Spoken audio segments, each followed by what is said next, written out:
Everyone. So I thought it was important to kind of do an overview of what is she talking about when she talks about her journey. And I have a tendency to go off on a tangent, so I apologize. I really hope that I can get this together simple and easy. But basically, I grew up in a middle class family with my younger sister. My parents just celebrated 40 years of marriage. And we grew up, like I said, average middle class. I remember back to school shopping and getting to pick out my items, and I always had appropriate weathered clothing, and we always had food. Like, I never worried about anything like that. So if my parents ever struggled, we never knew. My parents come from a time and generation where it was really okay for you to tell your kid to pick a switch or a stick off the tree and have them bring it back to you and smack them with it. So they grew up in that time frame, and I understand because I can recognize cycles of abuse. So my parents grew up in quite a different time and era, and I'm very grateful to say that my parents stopped the cycle of physical abuse and learned differently because we were never hit. I did get spanked. I deserved it each time. I can say that today. But they stopped that cycle of physical abuse. Like, I never was fearful of my parents harming me, is what I want to say. But my parents, despite the best of their effort, there was verbal abuse in my house. It wasn't all the time, and it wasn't intense, and I hope that if anybody in my family is viewing this, I'm not shaming, I'm not blaming, I understand. Which comes to one of my big things that I've learned in life is you live what you know unless you find another way. So yeah, grew up pretty normal. Experienced childhood trauma at a young age and began to remember at 10. And I don't want to go on a tangent. I will speak about that time of my life at another time. But very difficult. By 12, was clinically depressed, suicidal, starting to self-medicate with alcohol and drugs. Grade 9 is kind of right before, as I turned 14, I was so experiencing like the PTSD symptoms of the trauma that like I remember disassociating. I remember like most of my day being like disassociated, not like sort of coming to in the middle of a class and not remembering getting there. And then I started to use alcohol and drugs more because it was, at least I felt like, seriously. Anyways, I'll talk about addiction all another time, but addiction was a part of my life. It began then. By 17, I had left home. I was homeless and became pregnant just before my 18th birthday. No, I was 17. Anyways, became pregnant around that time. Had my son like 4 months shy of my 19th birthday. And suddenly was a single mother and homeless. Anyways, so teen parenting, here I was. Anyways, I was fortunate enough, because I was homeless, to be at the shelter in our community, and from there, I'll tell you this quick story, but one of the workers there challenged me one day, and she said to me, "Pam, you can't possibly love your son until you learn to love yourself." Now, let me tell you, I wanted to like put my baby down and whoop this lady's butt. I was so angry. Don't tell me I don't love my baby. Don't tell me I don't love my baby. Anyways, I was angry because what she was saying was true. I have come to understand and realize that you can't possibly truly, in a good way love someone else until you learn to love yourself. I know that. At the time, I didn't know that, and I was very angry. But thus began, my journey into healing from the trauma and working on the mental illness that attributed to it. In case I skipped that part briefly, I think my first suicide was I was 14. Anyways, I've had a few hospitalizations, all for, the symptoms of PTSD, basically, when you look at it, like the depression, the disassociation, the panic attacks. Oh God, thank you, Jesus. I have not experienced a panic attack in years. Thank you, God. Anyways, so suddenly I'm a 19-year-old single parent who was lucky enough to get housing. I worked and would then lose my job for my mental health, and then I'd wind up back on welfare. But luckily, I had housing that I could always afford. So that was one of the biggest gifts that was given to me. And I had a wonderful woman named Debbie Harrison who started a parenting group for teens when I had my son. I'll talk about Debbie Harrison 100 times over in other videos anyways, she became my mentor and my second mom, and a huge reason of where I am today. Why she became a huge part of what influenced me to become who I am today. Anyways, so I totally believed that it was my job as Dylan's mom to learn how to do it the best way I could.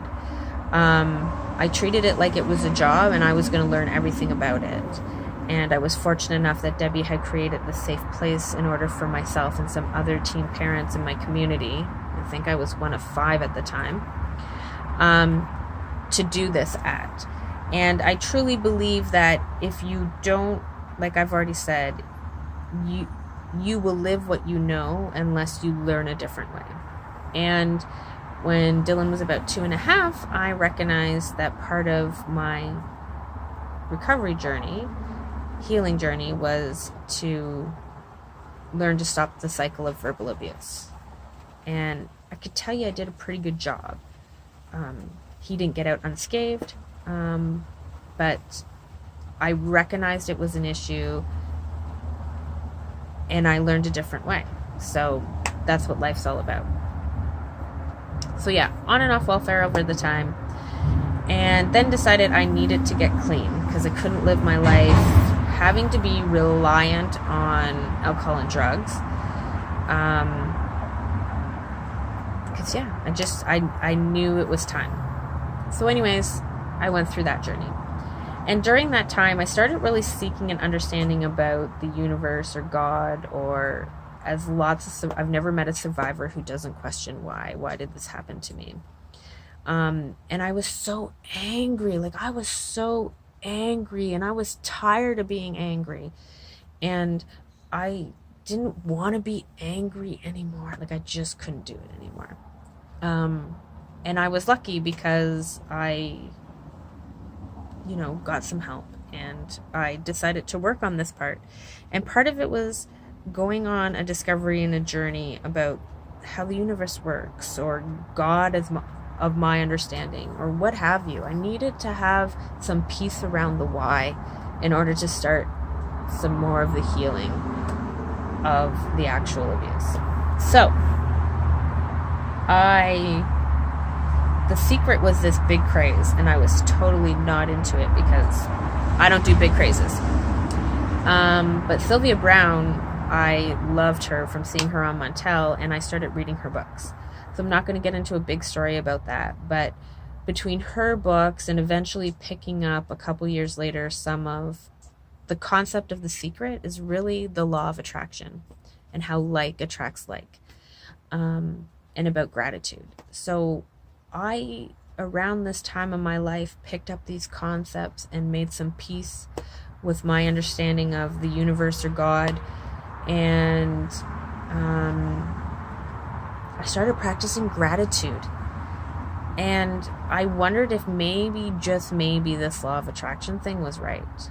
Like, maybe these random bad things keep happening to me. And let me tell you, I got stories where you're like, there's no way that happened to you. Yeah, it did.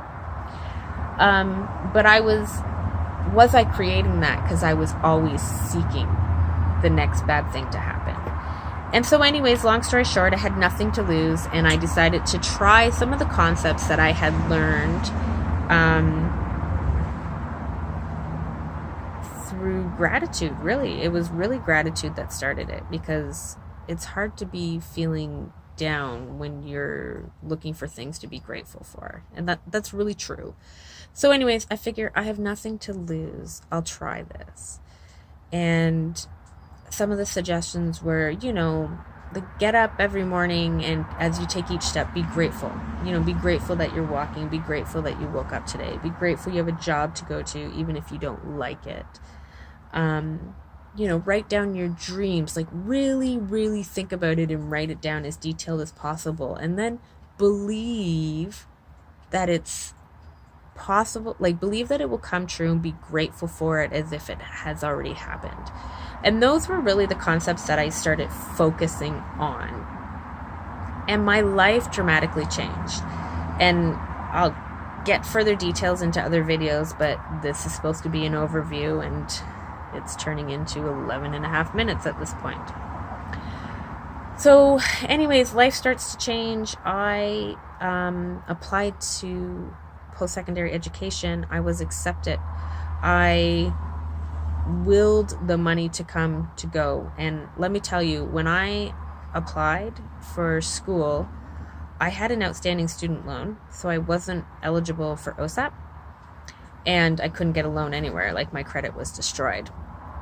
So I just kept believing and telling people I have $50,000 and I'm going to school.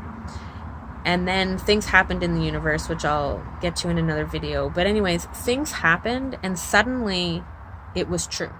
Suddenly this got forgiven, and I had an OSAP loan, and somebody, lent me some money.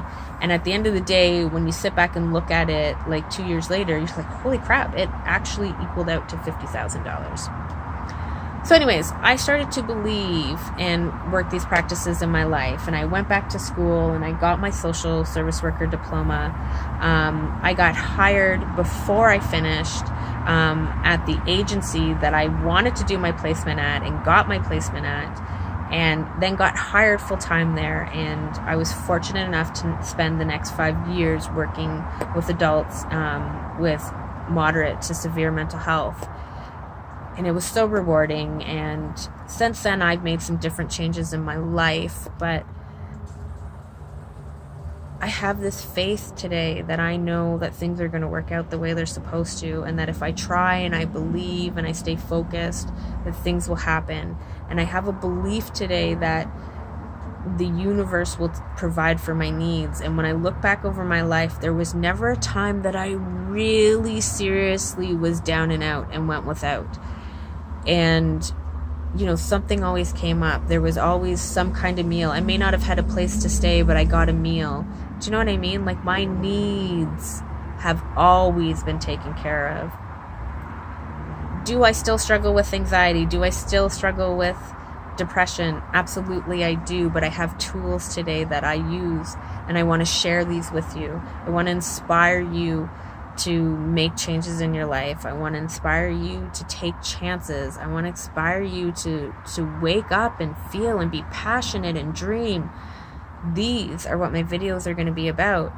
I'm also going to share the realness of my continued recovery journey. I mean, we're talking 19 years that I have been in and out working on this trauma. I'm pretty sure I'm going to be doing this for the rest of my life. When I say that, it makes me angry for a second, but I think the trauma is always going to rear its head every once in a while, and there'd be another piece to work on. And that's okay, because I know what to do when that happens, right? I call my counselor, I get in there, I work on the piece, and after I'm done the work, it's so beautiful. I'm freer, I'm happier, I'm a better person because of. And that's what I want to inspire you. That's what I want to say. And I want to share it openly and honestly with you. I'm struggling and working on this piece right now of the trauma, and for me it involves physical intimacy and touch, and it's hard. And this is a piece that I've put off for a long time working on, and I'm doing it right now, and I want to share that honestly with you. I want to be able to honestly say, this sucks. Right in this moment, this sucks. But I know when I come out of it, it's going to be so wonderful. It's going to be so worth it. Wonderful is maybe not the right word, but it's going to be so worth it. So anyways, I hope it turned out longer than I wanted, but you'll get used to that with my videos because I have a tendency to go on tangents. But that's my purpose and that's my overview, and I hope you continue to watch, and I hope you continue to be inspired. Thanks.